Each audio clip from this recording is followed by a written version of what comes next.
الحمد لله نحمده ونستعينه ونستغفره ونعوذ بالله من شرور أنفسنا ومن سيئات أعمالنا.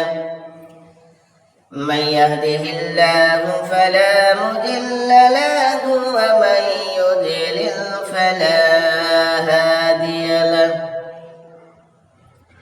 ونشهد أن لا إله إلا الله وحده لا شريك له.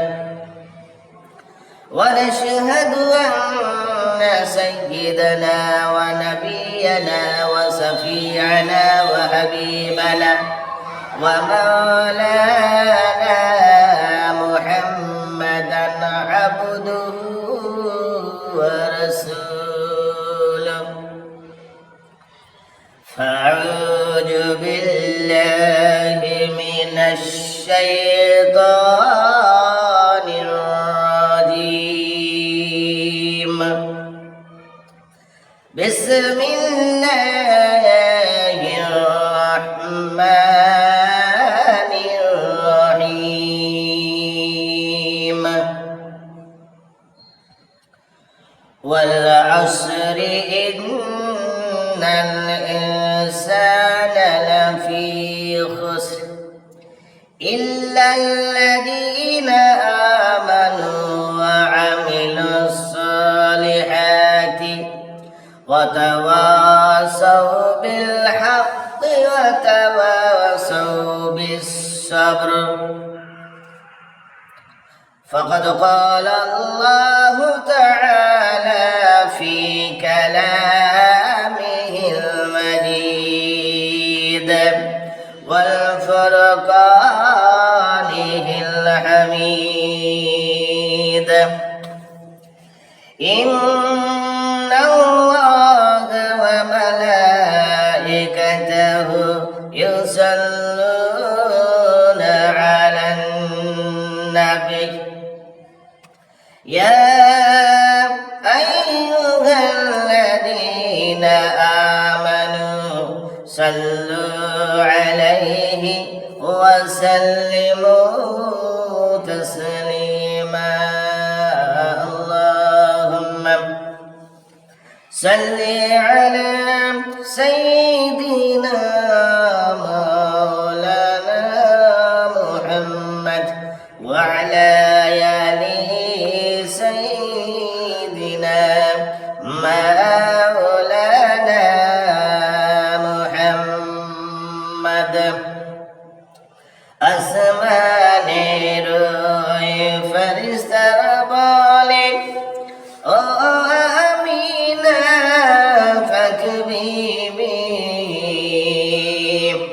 তোমার ঘরে জন্ম নিবে শেষ জামানার নূর নবী।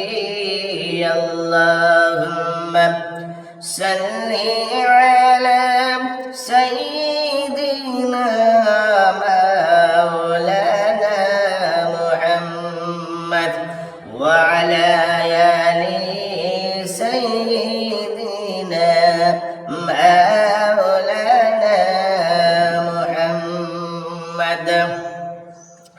بلغ العلا بكماله كشف الدجى بجماله حسنت جميع خصاله.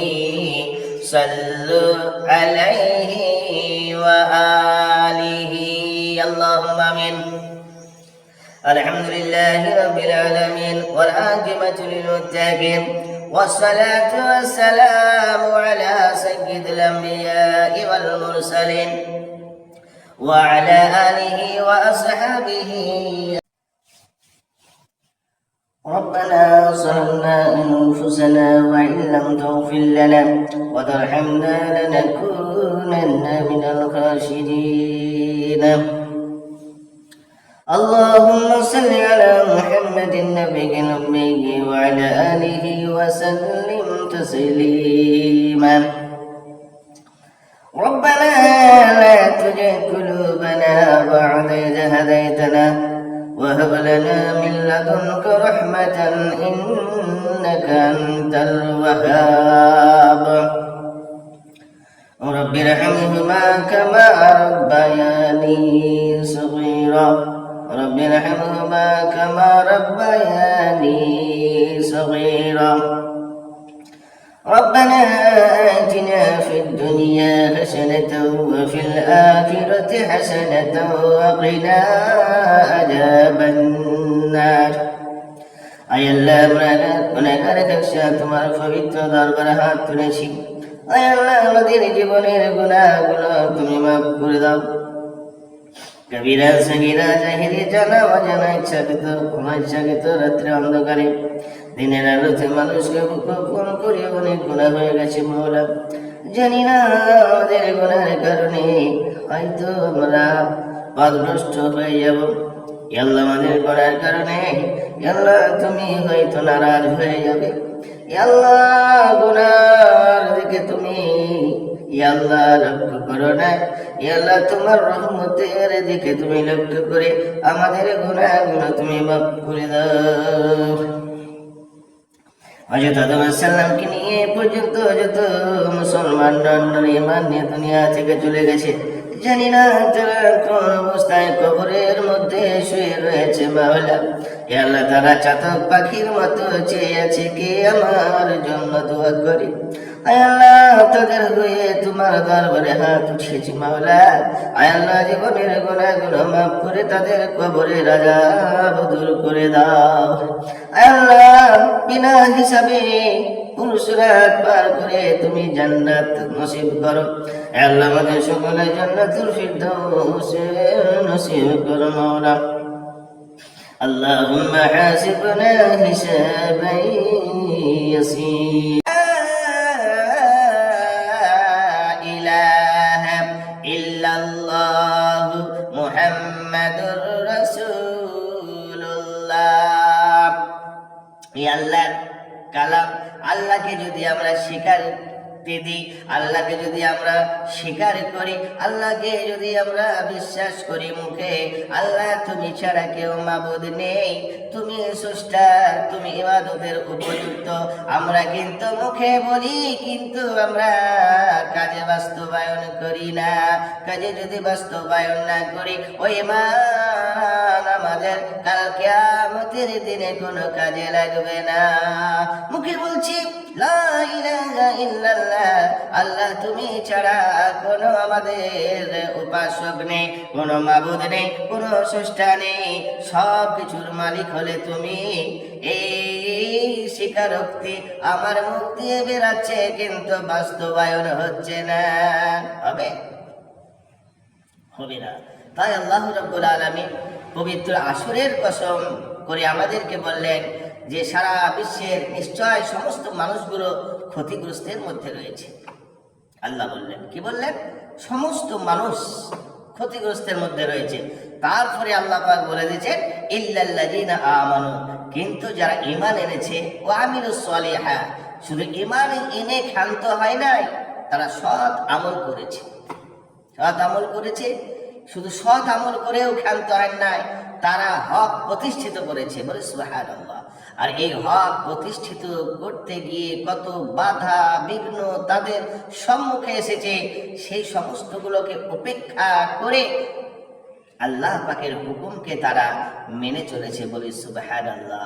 আমরা ঈমানওয়ালা, আমরা মুসলমান, আমরা যদি ঈমানটাকে শক্ত করে মজবুত করে আমরা নিয়ে যেতে পারি, আল্লাহ তিনি বললেন যে তোমরা ঈমান যদি শক্ত মজবুত করে নিয়ে আসতে পারো কবর পর্যন্ত, তাহলে তোমাদের আমি বিগত দিনের গুনাহগুলো মাফ করে দেব। বলি সুবহানাল্লাহ। ভাই সকল, আমরা যদি কালেমা লা ইলাহা ইল্লাল্লাহ মুহাম্মাদুর রাসূলুল্লাহ এই কালেমা যদি আমরা একবার পড়ে নিই, তাহলে আমরা কতই না আমরা লাভবান হয়ে যাব। একবার যদি কালেমা লা ইলাহা ইল্লাল্লাহ মুহাম্মাদুর রাসূলুল্লাহ সুবহানাল্লাহ। এই কালেমা যদি আমরা একবার পড়ি, বিশ্ব নবী সাল্লাল্লাহু আলাইহি ওয়াসাল্লাম তিনি বলেছেন, একবার যদি কোনো মানুষ কালেমা পড়ে নেয়, তার সমস্ত গুনাহগুলো আল্লাহ মাফ করে দেন। বলে সুবহানাল্লাহ। আমরা কালেমা পড়ি, লা ইলাহা ইল্লাল্লাহ, লা ইলাহা, জোরে, লা ইলাহা ইল্লাল্লাহ, লা ইলাহা ইল্লাল্লাহ, মুহাম্মাদুর রাসূলুল্লাহ। ভাই সকল, যাই হোক, আমরা কালেমা লা ইলাহা ইল্লাল্লাহ মুহাম্মাদুর রাসূলুল্লাহ এই কালেমা পড়ব এবং এই কালেমাকে পৃথিবীতে আমরা প্রতিষ্ঠিত করব। এই কালেমার ঝান্ডা আমরা মৃত্যুর আগ পর্যন্ত আমরা নিজের হাতে কালেমার ঝান্ডাকে ধরে থাকব। আমরা সর্বদাই কালেমার ঝান্ডাকে ওপরের দিকে আমরা তুলব ইনশাআল্লাহ। যদি আমরা কালেমার ঝান্ডা তুলে ধরে থাকতে পারি, কালেমার ঝান্ডা যদি আমরা উড়াতে পারি, আল্লাহ পাক তিনি আমাদের উপর খুশি হয়ে যাবেন। আর এই কালেমার জন্য আল্লাহ পাক সারা বিশ্বে সমস্ত মানুষ সৃষ্টি সবগুলোই আল্লাহ পাক এই কালেমার ওসিলায় খাওয়ান, বাঁচিয়ে রাখেন। সব কিছু আল্লাহ পাক এই কালেমার বদৌলতে করে। বলি সুবহানাল্লাহ। ভাই, আমরা বেশি বেশি করে কালেমা পড়ব। আল্লাহ পাক যেন মৃত্যুর আগ পর্যন্ত এই কালেমাতে আমরা প্রতিষ্ঠিত থাকতে পারি এবং মরার সময় যেন আমাদের জবানে কালেমা লা ইলাহা ইল্লাল্লাহ মুহাম্মাদুর রাসূলুল্লাহ এই কালেমা পড়ে যদি আমরা সাক্ষ্য দিয়ে যদি আমরা ইহজগৎ ত্যাগ করতে পারি, আল্লাহ পাক তিনি আমাদেরকে শহীদের দরজায় দান করবে। বলি আলহামদুলিল্লাহ। আল্লাহ পাক আমাদের সকলকে পবিত্র কালেমার উপর প্রতিষ্ঠিত থাকার এবং এই কালেমাকে বাস্তবায়ন করা এবং মৃত্যুর আগ পর্যন্ত এই কালেমাকে নিয়ে চলার, মৃত্যুর সময় যেন আমার মুখ দিয়ে কালেমা বেরায়, সে তৌফিক দান করুন। বলে আল্লাহুম্মা আমিন, আল্লাহুম্মা আমিন। ওয়া আখিরু দাওয়ানা আনিল হামদুলিল্লাহি রাব্বিল আলামিন।